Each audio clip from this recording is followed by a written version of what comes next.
নমস্কাৰ, এটা নতুন ভিডিঅ'লৈ আপোনালোকক পুনৰবাৰ স্বাগতম জনাইছোঁ। আশা কৰোঁ আপোনালোক সকলো ভালে আছে। আজি আচলতে ভিডিঅ' বনাবলৈ মন নাছিলে কাৰণ মই অকণমান অসুস্থ হৈ আছোঁ, গাটো অলপ বেয়া মানে জ্বৰ হৈ আছে। মই কৈছিলোঁ যোৱাকালিৰ ভিডিঅ'টোত যে বৰষুণৰ তিতাৰ কাৰণে এনেকুৱা হ'ল।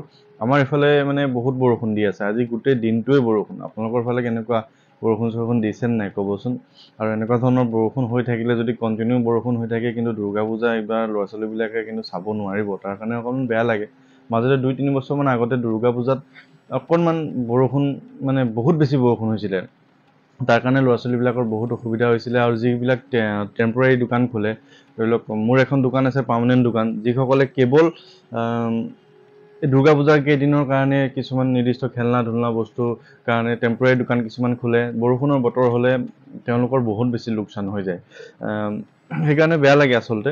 আৰু মোৰ ভিডিঅ'বিলাক চাই আপোনালোকে কেনেকুৱা পাইছে আপোনালোকে অনুগ্ৰহ কৰি জনাব, কাৰণ মইতো সদায় এটা ভিডিঅ' আপোনালোকৰ কাৰণে দিবলৈ চেষ্টা কৰি আছোঁ। ভাবি আছোঁ যে আপোনালোকে হয়তো ভাল পায় মোৰ ভিডিঅ'বিলাক চাই, সেইকাৰণে দি আছোঁ। আৰু সঁচাকৈ আপোনালোকে ভাল পায়নে নাই কমেণ্ট কৰি জনাবচোন দেই। আৰু আজি নিদিওঁ বুলি ভাবিও সেইকাৰণে ভিডিঅ' দিছোঁ, কাৰণ আপোনালোকে হয়তো কোনোবা 2-এজন হয়তো মোৰ কাৰণে ভিডিঅ'ৰ কাৰণে হয়তো ৰৈও থাকিব পাৰে। সেইকাৰণে গাটো বেয়া, ইফালে চৰ্দি, নাকৰ একদম পূৰা হেৰি হৈ আছে। আৰু পৰহি যেতিয়া মই সেই দুৰ্গা পূজাৰ কাৰণে ল'ৰাটোৰ কাৰণে বজাৰ কৰিব গৈছিলোঁ, ঘৰৰ কিবাকিবি বজাৰৰ কাৰণে, তেজপুৰৰ হোটেল এখনত চাহ খাইছিলোঁ, একদম গৰম গৰম চাহ খাই দিলোঁ। খাই পেলাই মানে সেই জিভাৰে তালু মানে পুৰি গ'ল। এতিয়া ভাত চাত খাবলৈ দিগদাৰ, নিমখ লাগি গ'লে অকণমান পুৰে, তেনেকুৱা হৈ আছে। আৰু আজি দিনটোত মই তেনেকৈ ফোন ৰিচিভ কৰিব পৰা নাই। মেছেজৰ বাৰু ৰিপ্লাই দি আছোঁ যিমানখিনি পাৰিছোঁ, আৰু ফোন ৰিচিভ কৰিব নোৱাৰাৰ কাৰণে আপোনালোকে বেয়া নাপাব, কাৰণ গাটো যথেষ্ট মানে বেয়া হৈ আছে। আৰু কথা হ'ল কি, 2-এজনৰ ফোন মই ইচ্ছা কৰি ফোনটো ৰিচিভ কৰা নাই, কাৰণ তেওঁলোকে ফোন কৰিলে কেতিয়াবা কান্দে। মানে মই কান্দিলে বেয়া পাওঁ, কাৰণ মই একেবাৰে মানে এজন আৱেগিক মানুহ, মানে মোৰ অকণমানতে দুখ লাগি যায়। গতিকে আপোনালোকে যদি মোক ফোন কৰি আপোনালোকৰ কথাখিনি কোৱাতকৈ বেছি যদি কান্দিয়ে দিয়ে, তেনেহ'লে মোৰ মানে বহুত দুখ লাগে আৰু বেয়া লাগে। সেইকাৰণে তাৰ পিছৰবাৰ ফোন কৰিলেও কিজানি আপোনালোকে কান্দে, সেইকাৰণে মই মানে ফোনটো ৰিচিভ নকৰোঁ। সেইকাৰণে বেয়া নাপাব দেই, কাৰণ সমস্যা সকলোৰে থাকে।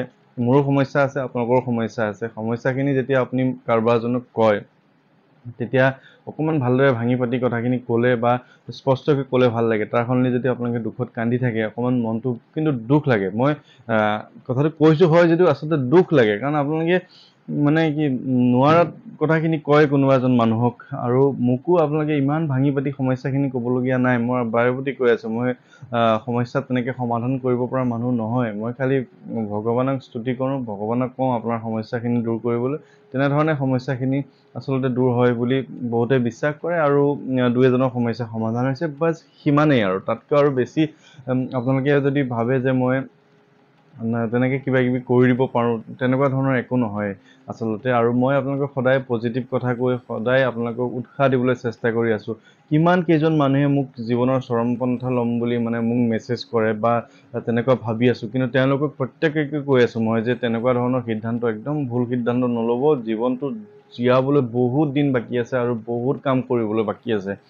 কেইটামান টকা লোন হৈছে, কেইটামান টকা ধাৰ হৈছে, তাৰ কাৰণে যদি আপুনি গোটেই ইমান ধুনীয়া সুন্দৰ জীৱনটো আপুনি ধ্বংস কৰি দিয়ে, তেনেহ'লে আপোনাৰ সেই জীৱনৰ কোনো অৰ্থ নাই। আপুনি সংগ্ৰাম কৰিব লাগিব, সেই ধাৰ লোন আপুনি মাৰিব লাগিব। মাৰিব নোৱাৰিছে, দেখা যাব আৰু কি হয়, হয়নে নহয়? আপোনাৰ তাৰ কাৰণে যদি আপুনি নিজৰ পৰিয়ালটোক দুখ দিয়ে, তাৰমানে আপুনি হাৰি যোৱা বুজাব যে আপুনি নোৱাৰিলে। আৰু হয়, কোনোবা সময়ত তেনেকুৱা লাগে, মোৰো তেনেকুৱা নলগা নহয়, এটা সময়ত লাগিছিলে। কিন্তু এতিয়া মই নিজকে ষ্ট্ৰং কৰিছোঁ, নিজকে সাহস দিছোঁ, নাই নহয়, মই যদি বেলেগ দুজনক শিক্ষা দি আছোঁ, মই যদি তেনেকুৱা কথা ভাবোঁ কেনেকুৱা হ'ব? দুখটো সকলোৰে থাকে।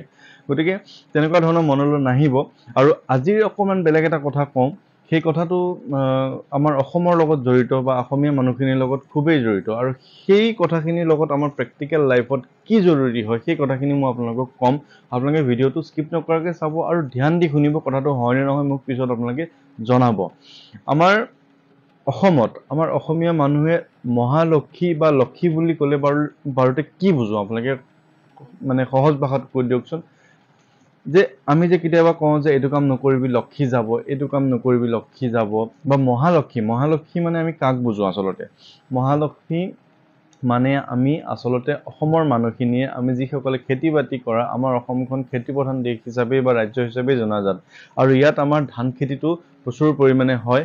আগৰ পৰা হয় ধান খেতি খেতিয়কসকলে যথেষ্ট কষ্ট কৰি ধান খেতি কৰে আৰু সেই কাৰণে খেতি প্ৰধান ৰাজ্য হোৱাৰ কাৰণে আমাৰ যিটো লক্ষী আমাৰ টকাৰ যোনটো মানে ধন টকাৰ পইচাৰ যিটো আমাৰ লক্ষীটো আমাৰ ধান বা আমাৰ ভাতখিনি কোৱা হয় আমি মহালক্ষী মানে ভাতখিনি বা আমি যিখিনি খাওঁ সেইখিনিক বুজোৱা হয় কিন্তু আমি কেতিয়াবা এনেকুৱা হয় যে আমি মহালক্ষীক মানে আমি ভাতক আমি অপমান কৰোঁ কেতিয়াবা আপুনি কথাখিনি ধ্যান দি শুনিব তেতিয়া কথাখিনি ভালদৰে বুজি পাব দেই কাৰণ চাওক মই বহুত মানুহ এনেকুৱাও দেখিছোঁ যিসকল মানুহে আপোনাৰ ধৰি লওক ঘৰত মানুহ আছে 5জন আপুনি এনেই 7জন মানে খাব পৰাকৈ ভাত বনাইছে ঘৰত এটা কুকুৰ পোৱালি আছে বা কুকুৰ এটা আছে তাৰ কাৰণে আপুনি এক্সট্ৰাকৈ কেইটামান বনাইছে বেলেগ কথা কিন্তু ঘৰত যদি আপোনাৰ 5জন মানুহ আছে আপুনি 7জনলৈ ভাত বনাইছে বা 8জনলৈ ভাত বনাইছে কেইটামান বেছিকৈ বনাইছে এনেই বনাইছে কাৰণ আপোনাৰ ঘৰত সেইদিনা আলহী আহিবলগীয়াও নাই তাৰপিছত আপোনালোকৰ ঘৰৰ মানুহখিনিয়ে ভাতখিনি খোৱাৰ পিছত যিখিনি ভাত থাকি গ'ল সেই ভাতখিনি নি আপোনালোকে চুৱনিত পেলাই দিছেগে হয়নে নহয় আপোনালোকে কওকচোন কিছুমান মানুহে কয় নে নকয় আপোনালোকে তেনেকুৱা মানুহ দেখা পাইছেনে নাই চাবচোন দেই এই আপুনি যে নিজৰ ভাতৰ কাঁহীখন বা যিখিনি ভাত থাকি গ'ল এনেই আপুনি কেতিয়াবা অকণমান ভাত খাবলৈ মন যোৱা নাই গা অসুস্থ কৰিছে কেতিয়াবা ভাত কেইটামান থাকি গৈছে সেইটো বেলেগ কথা কিন্তু যে আপোনাৰ কুকাৰত বা আপোনাৰ চচপেনতে থাকি গ'ল ভাত দুজন মানুহে খাব পৰাকৈ সেই ভাতখিনি আপুনি গৈ পিছফালে পেলাই দিছেগৈ পিছত ঠাণ্ডা ভাত নাখাওঁ বুলি তাৰ মানে আপোনাৰ ঘৰৰ পৰা কিন্তু আপুনি গম নোপোৱাকৈ মহালক্ষী গৈ আছে বা আপোনাৰ ঘৰত লক্ষী গৈ আছে এতিয়া লক্ষী মানে টকা পইচা আমি বুজো আৰু আমাৰ মহালক্ষ্মী হৈছে ভাত আৰু ইয়াৰ লগত কেনেধৰণে টকা পইচাৰ সম্পৰ্ক আছে সেই কথাটো মই আপোনালোকক ধুনীয়াকৈ বুজাই দিছোঁ আপুনি প্ৰত্যেক দিনাই কাৰণ সকলো বস্তু কিনিব লাগে আপুনি চাউলো কিনিছে খেতি কৰিছে যদিও তাৰ মূল্য দিহে আপুনি চাউলখিনি খাব পাৰিছে কাৰণ আজিকালি ৰোৱনী বা ট্ৰেক্টৰৰ খৰচ কিমান খৰচ প্ৰত্যেক মুঠি ভাততে আপোনাৰ কিন্তু দাম বা মূল্য আপোনাৰ গৈ আছে আপুনি নাভাবিব যে মোৰ খেতি মই কৰিছোঁ কিন্তু আপুনি ট্ৰেক্টৰখনে হাল বোৱাওঁতে নিজৰ ট্ৰেক্টৰখনে হাল বোৱাওঁতেও কিন্তু আপুনি যিখিনি তাত ডিজেল ভৰাইছে সেইখিনি কিন্তু আপোনাৰ ঘৰৰ নহয় সেইখিনি আপুনি কিনি আনিছে পেট্ৰল ডিপু এটাৰ পৰা গতিকে আপোনাৰ প্ৰত্যেকটো ধানৰ প্ৰত্যেকটো ভাতৰ মূল্য কিন্তু আপুনি দিছে সেই ভাতখিনি যেতিয়া আপুনি নোখোৱাকৈ এনেই পেলাই দিব বা কিছুমান মানে ঘৰত দেখা পোৱা যে কাজিয়া হৈ হাল্লা কৰি ভাতখিনি পেলাই দিয়ে তাৰ মানে আপোনাৰ ঘৰৰ পৰা আপুনি গম নোপোৱাকৈ লক্ষী গৈ আছে এতিয়া আপুনি প্ৰত্যেক দিনাই 5 টকাৰ লক্ষী পেলাই আছে 5 টকাকৈ প্ৰত্যেক দিনাই লক্ষী পেলাই আছে আৰু সেই 5 টকাটো গৈ গৈ 1 মাহৰ পিছত 150 টকা হ'ব আৰু সেই 150 টকাটো এবছৰৰ মূৰত আপোনাৰ 1800 টকা হ'ব আপুনি গম পায়নে যে আপুনি 1800 টকাৰ ভাত পেলালে তাৰ মানে আপুনি কিমান কেজি তাত চাউল পেলালে আপোনালোকে ক্যালকুলেশন কৰি লওক এই যে 1800 টকাৰ ভাত পেলালে বা প্ৰত্যেক মাহে 150 টকাৰ আপুনি চাউল পেলালে সেই যে চাউলখিনি আপুনি পেলালে সেই 150 টকাত কিন্তু আপুনি 1 লিটাৰ তেল প্ৰত্যেক মাহে পালেহেঁতেন